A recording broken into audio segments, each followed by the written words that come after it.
What if, despite all of the torrents of sadness and anguish, if we flow with that, we could become better? Not better as in bigger, but as in more ourselves. Welcome back. This is the second part of the video on slightly delving into theory and psychology of Kazimierz Dąbrowski and his theory of positive disintegration. I can't hope to do justice to him in its entirety, but there are some basic things I discussed in the first part and the first 3 levels of disintegration, and I'm hoping to finish up here. Keep in mind, this is a theory on gifted education for people who are big personalities. And I mean big. We'll come to that in a moment. But for now, this video is not for everyone. But at the same time, if you've clicked on this, there's a higher chance it's more for you than you think, because it still applies to everyone. So as a brief recap, because I would recommend watching the first video, however I am aware certain things could have been made more clear. He has his own terms, as many theorists do. His psychology draws upon a mixture of inherited biology, which are expressed in terms of overexcitabilities, an extremely high activity of the nervous system regarding to certain stimuli, broken down into 5 categories: intellectual, imaginational, emotional, psychomotor, and sensual. He was one of the first theorists, one of the first, to try to concretize between psychometric testing and biological values and showing something within one's physiology, and B, include emotions and give it central importance, greater importance than the intellect in personality development. He postulated this in 1930, I believe, in that era. Emotions and their role was known, but emotions being a core, central process of development of personality, emotions weren't even really looked at in psychology until the 60s, when you had behaviorism, and I've forgotten everything else, which I really shouldn't have. Behaviorism, objective psychology, cognitivism, self-actualization, bioenergetics, all sorts. You know the various things. You're familiar with various routes, and you're familiar with the role education or emotion now plays in general life. It's thankfully been given a bit of a higher status. Dąbrowski was one of the first, besides Jung and other such. But more specifically, the prominence was given to negative emotion, to those deep, dark feelings that we're not taught how to process, that everyone pretends to ignore, and that all is okay. We're taught to be happy and strive for happiness, which is an extreme. It is by no means a suitable ideal, it is an extreme. But what about those feelings of crushing defeat? That your life is completely different, that you keep changing, that you're not right, that you're not consistent, there's something wrong with me.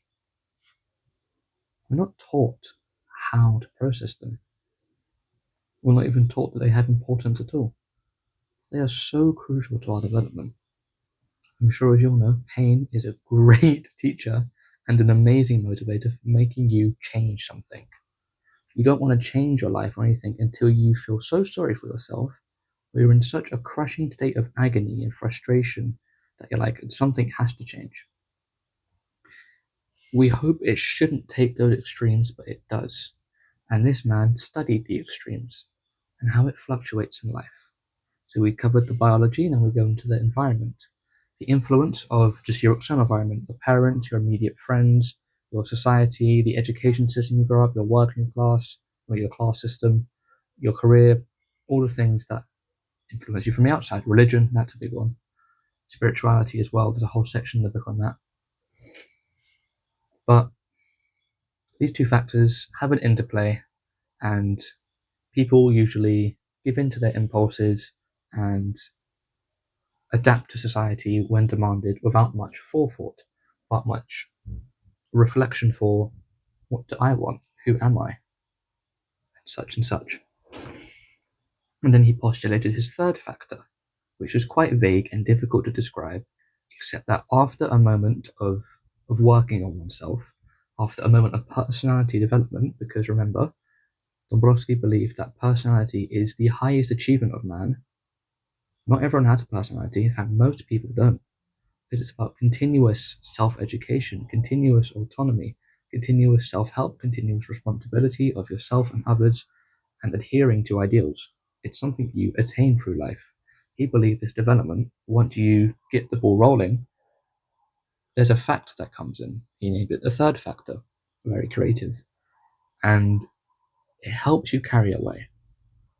This ties deeply into Jungian intuition, and I'm not going to delve right now into the comparison between the self and the archetypes in this right now, mostly because I haven't fully structured those thoughts, and I wish to go into depth before telling to you guys. Alas, I digress. The two main factors, inherited and environmental, plus the third factor, which is psychic in nature, psychological, mental, whatever word you need to understand and process this. And after you go through those disintegrations, those ambivalences, those doubt, that shame, that guilt, all of those life altering processes, you begin to slowly develop. At level 4, there's a slight shift in who you are.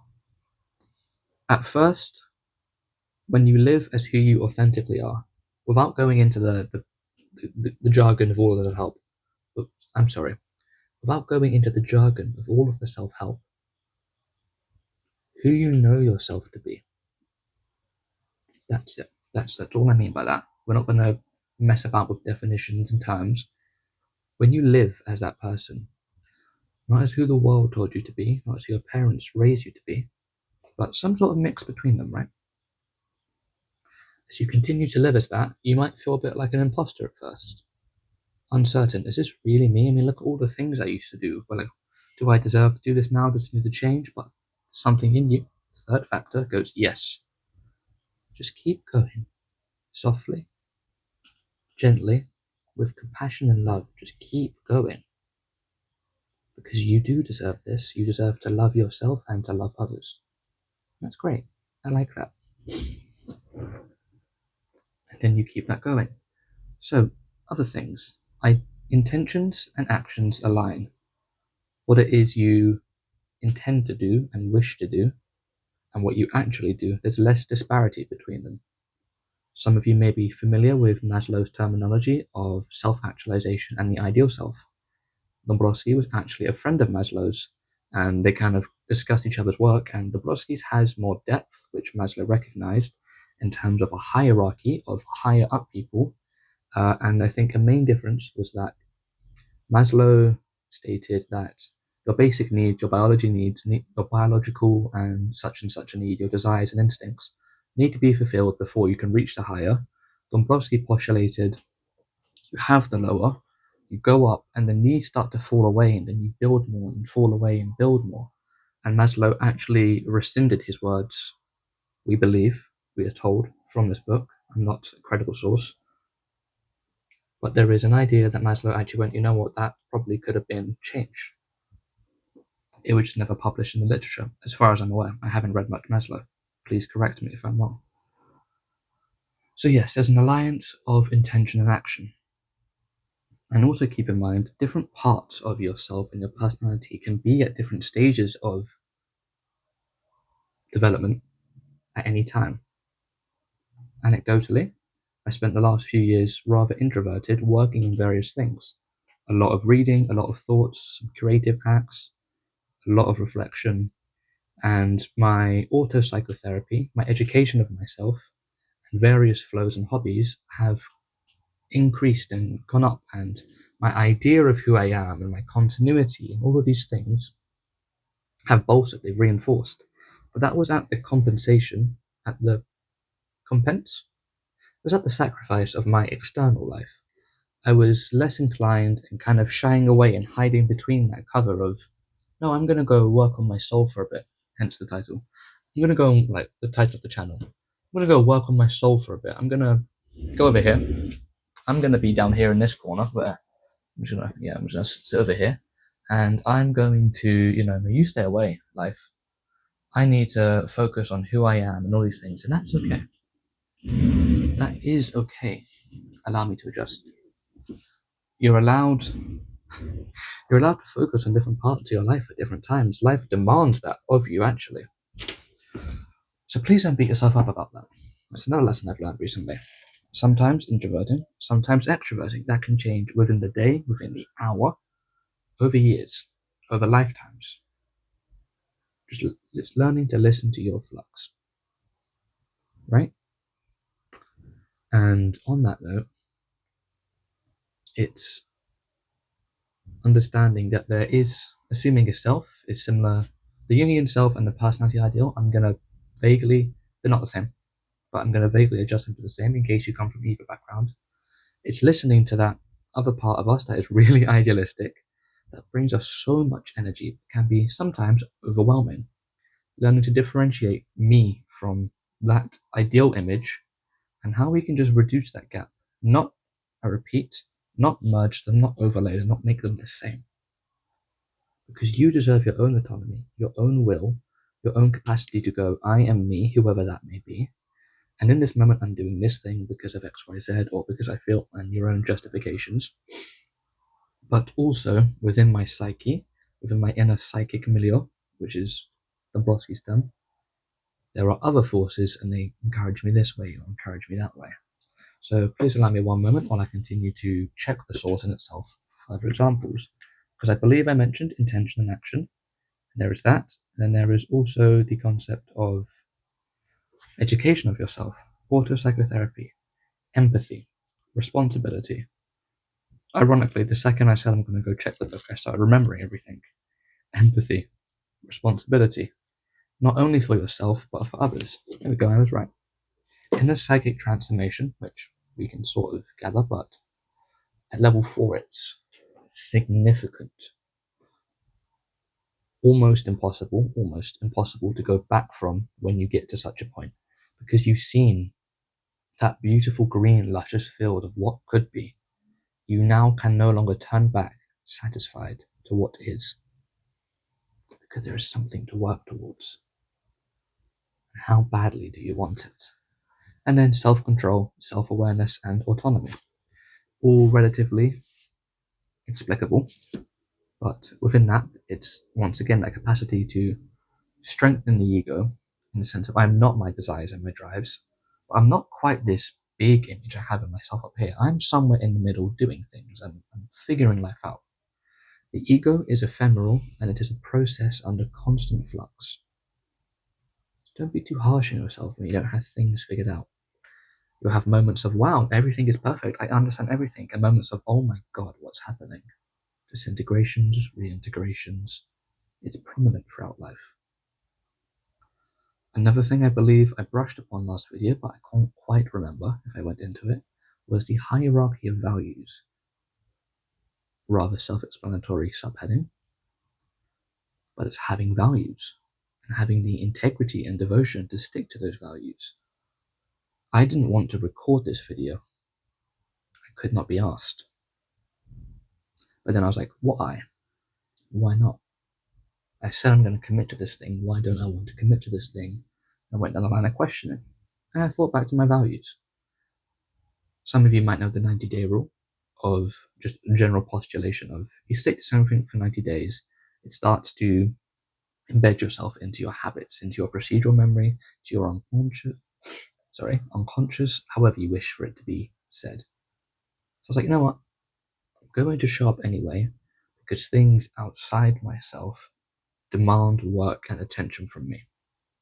Not in the draining sense, in the rejuvenating sense. Now that I'm here, I'm loving it. It's great. I'm glad I showed up.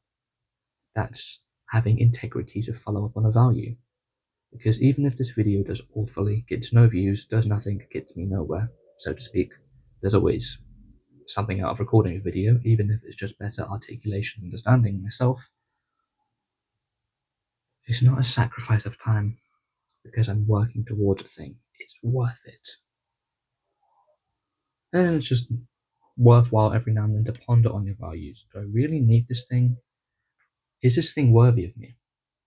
Self-respect and boundaries. Is that thing worthy of me? Am I worthy of this thing? Interchangeable, but different perspectives from subject to object. Both require pondering. And then finally, the personality ideal, level 5. These are personalities like Jesus Christ, the man Jesus Christ. I'm not going to go into metaphysics. Buddha, Gandhi, Mother Teresa. I believe Abraham Lincoln was level 4 to level 5. I don't think he was a level 5 personality anyway. Dag Hammarskjöld, I'm not Dutch, I'm going to double check that. There was a man who served in the United Nations or the EU, one of the two, some sort of very political role, and the reason he was picked to be an exemplar of level 5 was because he was a man who, when he developed his career, he was devoted to a cause greater than himself, such as world peace, homelessness, hunger, ideals, equal rights, these things, you know these things. And he, believe me, Dag Hammarskjöld, and he named his cause a magnetic field in the soul. That deep tethered connection to something outside yourself that imbues you with so much energy you only keep being vitalized. You don't need to fight it anymore. You don't need to try. You don't need to try. It's almost so easy. You don't need to try and show up because you're so connected to this thing that its energy just pulls you in. Sometimes you can even lose your identity in it. That's the whole self-spiritual grandiosity. That's a separate thing. That's a separate book. I'm going to give you a little preview. Whoops. Bang. Facing Dragon, Robert Moore. Similar, different, but hey, they're all psychological terms. We're all trying to comprehend something incomprehensible. Yes, it's about empathy and that great creative instinct of life. And there's such a lack of conflict in who you are and where you are and what you're doing, because you find a peace in this manifestation of the self.